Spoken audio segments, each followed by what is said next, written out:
अस्सलाम वालेकुम, this is Parvez Zaman with my YouTube channel.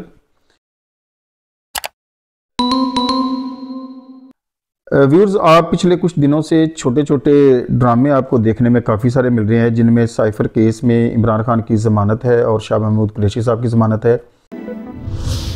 अहम खबर है, साइफर केस में बानी पीटीआई और शाह महमूद की जमानत मंजूर कर ली गई है। इस हवाले से आपको आगाह कर रहे हैं, साइफर केस में बानी पीटीआई और शाह महमूद की जमानत मंजूर कर ली गई है। और पीटीआई के बेशुमार एक एंडलेस सीरीज ऑफ नेम्स है, कैंडिडेट्स हैं जिनके कागजात नामजदगी मुस्तरद हुए। और इसी तरह से एक कल ड्रामा छोटा सा रचाया गया है। सेनेट में करारदाद एक मंजूर की गई है इलेक्शन के इल्तवा के हक में। अब से कुछ देर कबल सेनेट में एक करारदाद पास की गई है, जिसमें 8 फरवरी को होने वाले इंतखाबात मुलतवी जो है वो किए जाने की करारदाद पास हुई है।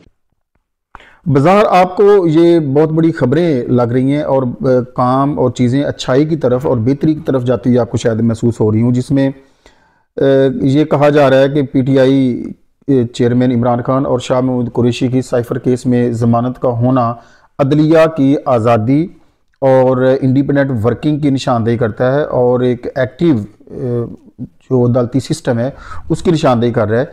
इसी तरह से आपने ये भी देखा कि जो कल सेनेट में एक करारदाद मंजूर हुई है, उस करारदाद के हवाले से इलेक्शन कमीशन की तरफ से एक स्टेटमेंट सामने आई कि हम इलेक्शन बर वक्त ज़रूर करवाएंगे, इनके डिले का कोई सवाल ही पैदा नहीं होता। इलेक्शन शेड्यूल पर असरअंदाज नहीं हो सकते हैं, ज़राए इलेक्शन कमीशन की जानिब से यह कहा जा रहा है। तो आपको साथ ये भी अपडेट करें कि आम इंतखाबात 8 फरवरी को ही होंगे, इलेक्शन कमीशन की ज़राए की जानिब से यह बताया जा रहा है।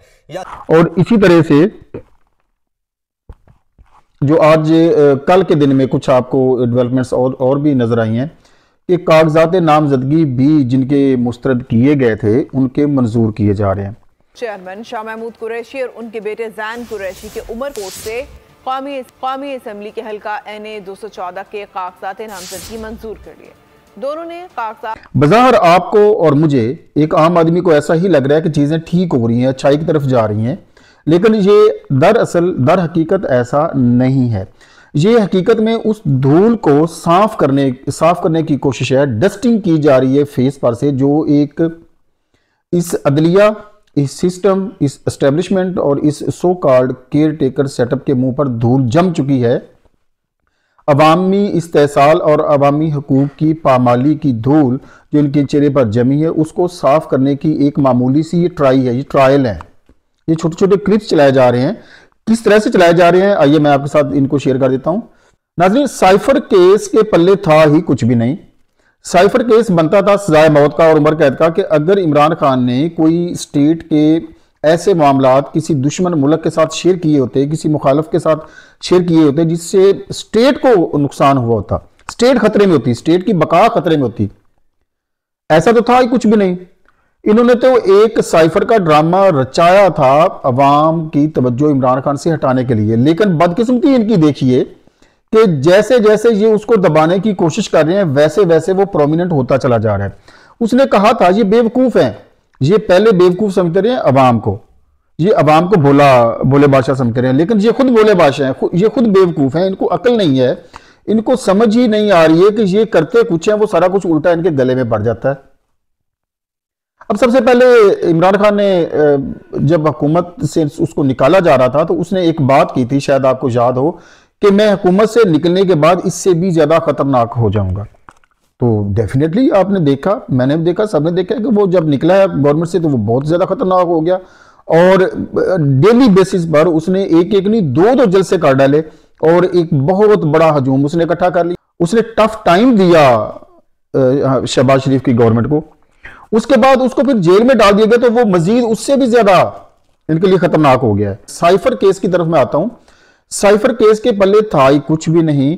तो एस्टेब्लिशमेंट ने और केयर टेकर सेटअप ने अपने मुंह पर जमी धूल को साफ करने के लिए, उस डस्टिंग करने के लिए, चेहरे की सफाई के लिए एक छोटा सा जो ड्रामा है वो स्टेज किया कि उसकी जमानत मंजूर कर ली उन दोनों की, शाह साहब की भी और खान साहब की भी। ये बज़ाहिर हमें देखने में ऐसा लग रहा है कि जुडिशरी अपना काम इंडिपेंडेंटली और इंसाफ के तकाज़ों के ऐन मुताबिक कर रही है, लेकिन दरअसल हकीकत में ये पीछे से आने वाली उन इंस्ट्रक्शंस की ताबेदारी है कि किसी तरीके से कुछ ना कुछ हमारे चेहरे से धूल साफ हो जाए। इस तरह से कागजात नामजदगी की मंजूरी का मामला है। भला ये कैसे हो सकता है कि एक तरफ तो एक लातादाद बेशुमार, तकरीबन आप कह सकते हैं कि 90% जो पीटीआई के नुमाया कैंडिडेट्स थे उनके कागजात नामजदगी को फौरी तौर पर, कभी चाय पीने पर, कभी लस्सी पीने पर, कभी छींक लेने पर उनके कागजात नामजदगी मुस्तरद कर दिए गए। अब सिलेक्टेड जो कैंडिडेट्स हैं उनको सिलेक्टिवली बाकायदा इंस्ट्रक्शंस के तहत उनके कागजात नामजदगी को मंजूर किया जा रहा है। अब उनके पल्ले है ही कुछ भी नहीं जो मुस्तरद किया गया है, जो एलिगेशन लगाए गए हैं, जिनकी बुनियाद पर आप देखें कि 8-9 हज़ार का बिल बना दिया शेख रशीद का कि उसने कोई मरी में किसी रेस्टोरेंट में कोई बिल नहीं पे किया था। भला ये कोई करने वाली बातें हैं? कोई शर्म आनी चाहिए यार। एक स्टेट है, एक रियासत है, एक सिस्टम है, ये आम इंतखाबात है, जनरल इलेक्शंस हैं, और उनमें उस पर एलिगेशन क्या लग रहा है कि 8-9 हज़ार का कोई उस पर बिल उसने पे नहीं किया था, इसलिए उसके कागजात नामजदगी मुस्तरद कर दिए गए। जो करोड़ों रुपए की लस्सी पी गया वो अहल है, और जिसने 8-9 हज़ार का बिल, शायद वो कसम खा के कहता है कि मैं तो उस रेस्टोरेंट में गया ही नहीं हूं कभी भी। तो बहरहाल इस किस्म के घसे पिटे इल्जामात लगाकर उनके कागजात नामजदगी को मुस्तरद किया गया। अब उनको मंजूर किया जा रहा है। अब ये भी एक इंडिकेशन है, ये भी एक इशारा है, ये भी हम भोले अवाम को मजीद भोला बनाने की कोशिश की जा रही है, मजीद हमें बेवकूफ़ बनाने की कोशिश की जा रही है कि देखें जी जुडिशरी तो इंडिपेंडेंटली काम कर रही है, इलेक्शन कमीशन तो ठीक ठाक तरीके से काम कर रहा है, हालांकि उनके कागजात नामजदगी मुस्तरद किए जाने का जवाज ही नहीं था। अब उसको मंजूर करके कोई एहसान नहीं किया जा रहा है, ये उनका ड्यू राइट है। तो इंसाफ वो होता है जो होता हुआ नजर आए। अब ये नहीं है कि एक तरफ आप मुस्तरद करते हैं, दूसरे दिन आप उसको मंजूर कर लेते हैं। मुस्तरद करने की रीजन ही कोई भी नहीं है, तो आप मंजूर करके उन पर एहसान थोड़ा ही कर रहे हैं। ये उनका ड्यू राइट है, उनको मिलना चाहिए। तो एक तो ये ड्रामा। अब सेनेट का जो ड्रामा रचा है, 100 से ज्यादा मेंबरान ऐवान बाला में मौजूद होते हैं। ये जो ऐवान बाला है ना सेनेट, इसमें ये 100 से ज्यादा अरकान पर, मेंबरान पर मुश्तमिल है। अब उसमें कल थे कितने? 14 के करीब। और उस करारदाद में हिस्सा कितनों ने लिया? बाज के नजदीक 10 ने, बाज के नजदीक 12 ने। अब 10 या 12 की मंजूर शुदा करारदाद पूरे पाकिस्तान के 25 करोड़ अवाम पर लागू की जा रही है, और उसके जवाब में इलेक्शन कमीशन ने कहा है कि नहीं जी हम इलेक्शन ड्यू टाइम पर करवाएंगे। एक प्लान्ड ये स्टेज है जिस पर ये सारी परफॉर्मेंस दी जा रही है, एक इंस्ट्रक्शंस के तहत ये सारे काम किए जा रहे हैं। इसमें अब क्या बज़ाहिर हमें क्या शो करवाया जा रहा है कि देखें जी हम तो सेनेट की करारदाद को भी पसे पुश्त डालकर इलेक्शन करवा रहे हैं, बिल्कुल एहसान कर रहे हैं। पहले ही आप आइन को पामाल कर चुके हैं, आइन को तोड़ चुके हैं, तो मजीद उसको कितना प्रोलॉन्ग कर सकते हैं? करने की गुंजाइश ही नहीं है आपके पास। इसलिए आप इस तरफ जा रहे हैं कि आपने इलेक्शन करवाना है, और ये धूल आहिस्ता आहिस्ता आपके चेहरे से जो आपने हकूक की पामाली की है, पीटीआई को आपने सफोकेशन में डाल दिया है, पीटीआई के से उनका निशान छीन लिया गया है, पीटीआई को काम नहीं करने दिया जा रहा है। डरते हैं उसका नाम लेने से भी लोग खौफजदा हैं। आपने उनको ब्लैकलिस्ट, बज़ाहिर आपने डिक्लेयर नहीं किया है कि पीटीआई ब्लैकलिस्ट हो गई है या पीटीआई को नाअहल कर दिया गया, क्योंकि इंटरनेशनली आपने अपनी साख भी तो बहाल बरकरार बाहर रखनी है ना।